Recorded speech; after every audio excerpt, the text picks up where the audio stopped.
Hello there. You join me here on what is a Thursday afternoon, Thursday evening. Really, it's just coming up to about 20 to 9, and it's still so light. It's summer, isn't it? So yeah. Anyway, so I'm trying a couple of different things today. I've got the screen set so I can either have it long ways or I can have it tall ways. So expect to see this as a short, maybe, or long ways or short ways, anyway, whatever it is, TikTok or whatever kind of format. So we'll see. I'll do it in post afterwards. Anyway, this is the journal that I was sent. The front cover says, do what you love, and it's got my name up there in fancy lettering. And on the back, it says, not to wander or lost. So, yeah. Oh, I've lost, that was a personal letter. So, there we go. There's the book with all its glorious textured paper. I should be filling that in any day now when I've got a bit more information. And, yes, she sent me a lovely letter. So, yeah. Must have got it just after I went back to sea. Delivered home. Anyway, I want to talk to you today a little bit about the voyage that we did, or the voyage that I did. It was one hell of a voyage. Although the weather was absolutely spot on, and I didn't take any seasick tablets for the entire time I was there, which is rather strange for this boat, because this boat can roll on wet grass. Yeah, I can tell you, it can roll on wet grass. Anyway, yes, what happened on day 2 of the voyage? The lift broke down and trapped someone inside it. He was in there for a good couple of hours as we tried to figure out how to get the doors open. There's no escape on this lift. Now, I'd been looking for it, didn't know where it was. It might have been hidden behind a couple of doors, but apparently it's not got an emergency escape.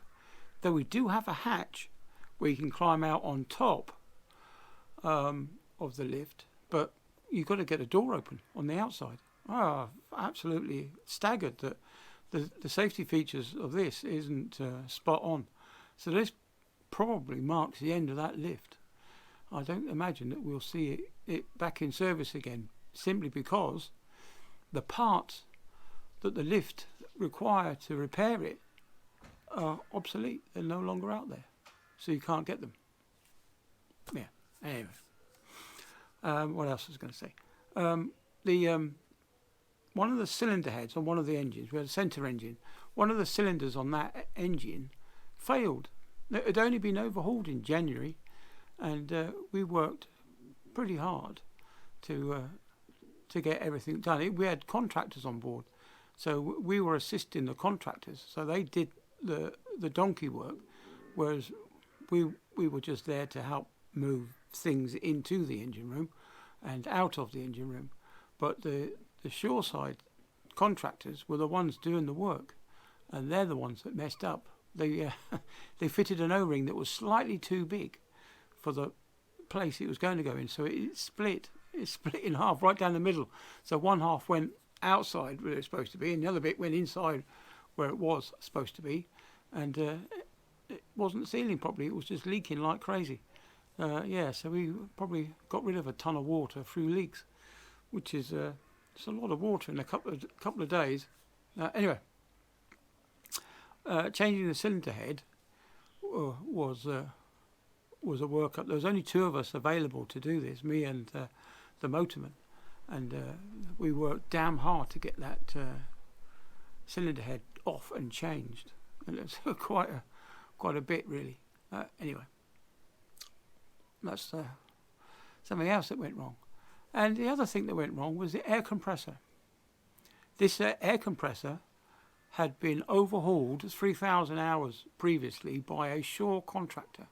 They took the whole air compressor ashore, they stripped it down, did whatever they did inside, and then rebuilt it. Anyway, so this time, one afternoon, it just failed. What's going on here? The motor's turning, but the compressor's not turning. So anyway, the big rubber coupling, this is the bit that takes out the vibration. Any misalignment of the motor and the air compressor would be taken up by this rubber coupling. They're very good. I mean, they last for years. Anyway, this thing had disintegrated. 4 great big bolts that bolt on the rubber coupling were also sheared off. So that's quite a bit of force in there. Anyway, when we took it out and had a look, it was full of rags. Somebody had stuffed loads of rags inside and left them there when they rebuilt it. We couldn't see it from the outside, obviously, because it's got guard cases around the rubber coupling.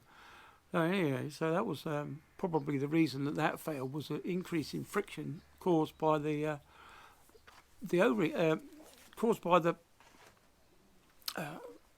rags that were stuffed in there.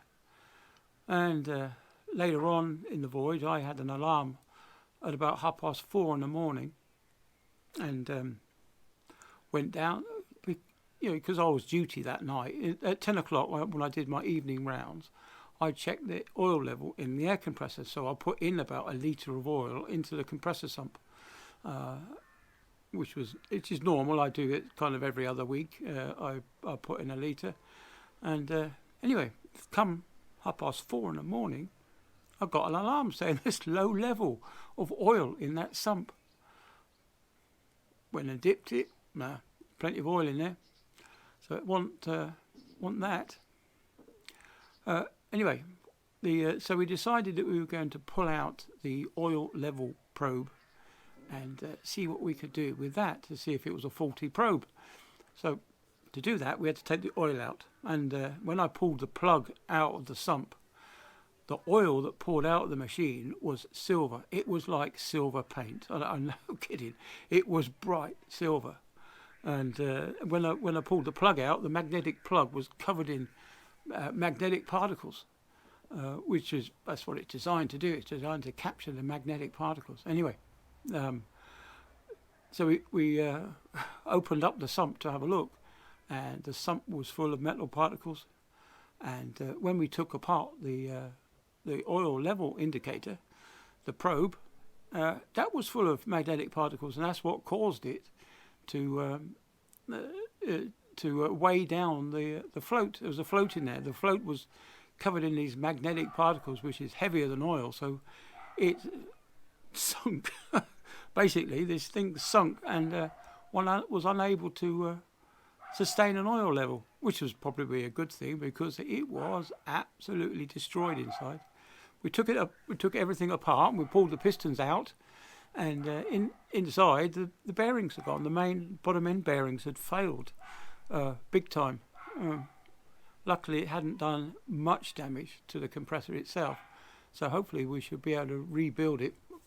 But we haven't got the spares. We didn't have the spares. They weren't delivered to us on time, so we've kind of had to carry on without it. So we ran most of the rest of the voyage with only one air compressor.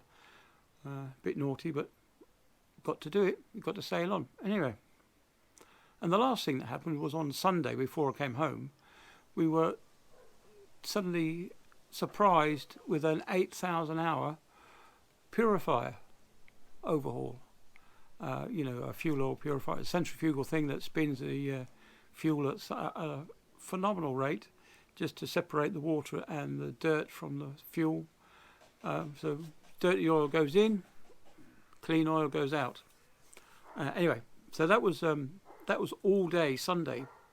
Absolutely, we had to pull our finger out. It was all three of us working on it, and we managed to get it done by 3:30. It was back on and running. Oh, sorry about that. I had to stifle a yawn then. I'm still getting over the trip actually. Yeah, so this major service that we had to do on this purifier, like I say, it took all day, and that's stripping everything down, right down to the shaft bearings, You take the shaft out, you drain the oil out, and you change the main drive belt, friction pads, and you change the drive belt. And it's about 12 hours work to get this done, and we did it in 8 hours. We managed to shave 4 hours off the service time. That's because we pulled our fingers out. We've all done it before, so it's just a matter of getting everything out. Every component had to be spotlessly clean. Every O-ring groove had to be spotlessly clean, ready to receive the new O-rings. Everything, all on the purifier, you have to lubricate every single O-ring as it goes in, just because it's such a complicated machine that it actually there's lots of sliding parts inside which are operated by water pressure. Very, very time consuming and very complicated. Yeah. So, and of course we had lots of other things to deal with. As you do on board ship, you get every day you get things to do and services to do on small bits of equipment. But boy, was it probably the most hardest working trip that we'd ever had. Yeah. And but it was nice to get home. The train home was quite straightforward for a change. Normally there's delays or breakdowns, or somebody's committed suicide on the line, and it's never very good. I detested trains. Anyway, so yes, that was my voyage, and of course, as I said in the other video, I've got my holiday to look forward to. We say we've got lots of abbeys and castles to go to, and we're going to go right near the campsite is a little tiny river, and we're going to see if there's anything that we can dig up. We're going to dig up some of the riverbank and see if we can find any gold, because gold is found in Yorkshire. There's another YouTuber that actually goes panning for gold in some of these rivers. He also goes to Wales as well and pants for gold there, and he picks up the odd flake of gold. I mean, I'm not talking about a cornflake flake, which is probably that big. He's talking about the teeniest, tiniest speck of gold he'll pick out, which in itself is probably not much, but you pick out several thousands of those little tiny specks, and you'll probably get an ounce. That's another thing about gold. They don't measure it in standard ounces. It's measured in a troy ounce, and I couldn't tell you how many grams a troy ounce is, but it's certainly a bit different to an ordinary ounce. Anyway, digressed again. So what we're going to do on holiday is we're going to take the dog out. We're going to do quite a lot of few walks with the dog. Hopefully that'll free up my hips. My hips are playing up. Getting so old. Yeah, I know. Anyway, I've rambled on for 13 odd minutes. Anyway, I've got my, if you can see, I've got my Alex Belfield t-shirt on. Yeah, there you go. Anyway, so that's about it then.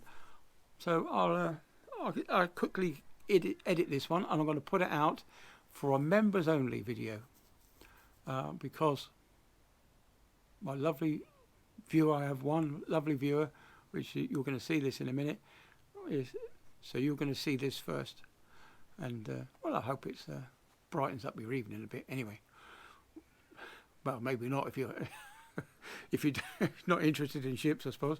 But anyway, so yeah, that's me rambled on for 14 minutes and 20 odd seconds. So I'll catch you all on the next one, and when my members watch this video, I shall put it out to the rest of the community. Yeah. Okay. See you then. Bye then.